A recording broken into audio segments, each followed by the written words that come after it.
அஸ்ஸலாமு அலைக்கும் வரஹ்மத்துல்லாஹி வபரகாத்துஹு. கடந்த சில நாட்களாக தமிழகத்தில் ஏராளமான எண்ணற்ற பாலியல் குற்றங்கள் நடந்து வருவதை நாம் எல்லாம் பார்த்துக் கொண்டிருக்கிறோம். குரங்கின் கையிலே பூமாலை ஒடுக்கப்பட்டதைப் போல சுமார் 1.5 கோடி மக்கள் தகுதியற்றவர்களிடம் இந்த தமிழகத்தை ஒப்படைத்திருக்கிறார்கள். அதன் விளைவு இன்றைக்கு ஊபியும் குஜராத்தும் எந்த நிலையில இருக்கிறதோ அதே நிலைக்கு இந்த தமிழகமும் கொஞ்சம் கொஞ்சமாக நகர்ந்து கொண்டிருப்பதை நம்மால் பார்க்க முடிகிறது. எனவே இது போன்ற பாலியல் குற்றங்கள் நடப்பதற்கான பின்னணி காரணங்களை இந்த அரசாங்கம் கண்டறிந்து சரி செய்கிறதோ இல்லையோ, பெற்றோர்களாகிய ஒவ்வொருவரும் இந்த காரணங்களை கண்டறிந்து அதற்கேற்ப தங்களுடைய பிள்ளைகளை பக்குவத்தோடு வளர்க்க வேண்டும். இது போன்ற பாலியல் குற்றங்கள் நடப்பதற்கு பல காரணங்கள் இருந்தாலும் அதில் மிக முக்கியமான காரணமாக ஒரு 3 காரணங்கள் பார்க்கப்படுகிறது.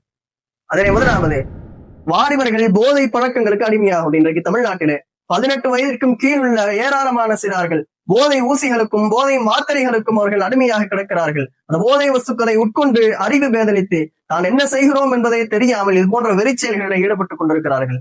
எனவே பெற்றோர்கள் தங்களுடைய பிள்ளைகளை கூர்ந்து கவனித்து இது போன்ற போதை பழக்கங்களில் இருந்தவர்களை பாதுகாத்து வளர்க்க வேண்டும்.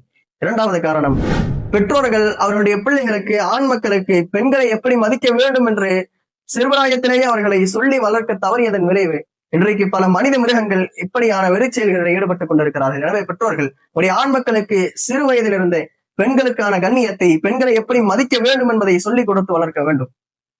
1400 ஆண்டுகளுக்கு முன்னதாக இந்த இஸ்லாமிய மார்க்கம் பெண்கள் எந்த அளவிற்கு கண்ணியமுடையவர்கள் என்பதை மிக அழகாக சொல்லி இருக்கிறது. நபிகள் நாயகம் ஸல்லல்லாஹு அலைஹி வஸல்லம் அவர்கள் சொன்னார்கள், ஹைருக்கும் லிஅஹ்லிஹி, உங்கள் மனைவிமார்களிடத்திலே யார் சிறந்தவரோ அவர்தான் உங்களிலேயே சிறந்தவர்.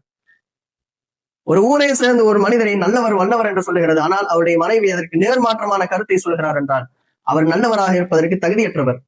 இதுவே ஊரெல்லாம் ஒரு மனிதரை கெட்டவர் என்ற பட்டம் சூட்டுகிறது, அவருடைய மனைவி அவரை நல்லவர் என்று சொல்லுகிறார் என்றால் அவர் உண்மையிலே நல்லவர் என்பதாக கணிக்கப்படும். இப்படி ஒரு மனிதன் நல்லவரா கெட்டவரா என்பதை கணிக்கிற ஒரு கண்ணியமான அந்தஸ்திலே இந்த இஸ்லாமிய மார்க்கம் பெண்ணை வைத்திருக்கிறது. எனவே சிறுவயதில் இந்த பெற்றோர்கள் தங்களுடைய ஆண் மக்களை ஒவ்வொரு பெண்ணை பார்க்கிற பொழுதும் உன்னுடைய அக்காவை போல, உன் தங்கையை போல, உன் தாயை போல நீ பார்க்க வேண்டும். அவர்களிடத்திலே பேச நேரிட்டால் மிக கண்ணியமான முறையிலே அவர்களை அணுக வேண்டும் என்று சொல்லிக் கொடுக்க வேண்டும். 3வது காரணம், பெற்றோர்கள் ஒவ்வொருவரும் தங்களுடைய பெண் மக்களுக்கு அழகிய ஆடை பழக்கத்தை கற்றுத்தர வேண்டும். அதோடு எங்கு வெளியிலே சென்றாலும் இஸ்லாம் சொல்வதை போல ஒரு மகரமான துணையோடு, அப்பாவோ சித்தப்பாவோ மாமாவோ அண்ணனோ தம்பியோ இப்படி யாரேனும் ஒரு நபருடைய துணையோடு உங்கள் பெண்களை நீங்கள் வெளியிலே அனுப்ப வேண்டும்.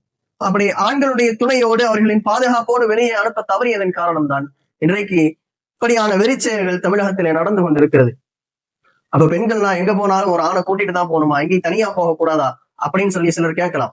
எனக்கு நன்றாக வண்டி ஓட்ட தெரியும், இருந்தாலும் நான் ஹெல்மெட் போட்டு போறேன்னா ஒரு வேலையை விழுந்து விட்டால் எனக்கு அடிபடக்கூடாது அப்படிங்கறதுக்காக முன்னெச்சரிக்கையா நான் ஹெல்மெட் போட்டு போறேன். அதுபோல ஒரு முன்னெச்சரிக்கை நடவடிக்கையாக முடிந்த அளவுக்கு எங்க போனாலும் ஒரு ஆணுடைய துணையோடு போக வேண்டும்.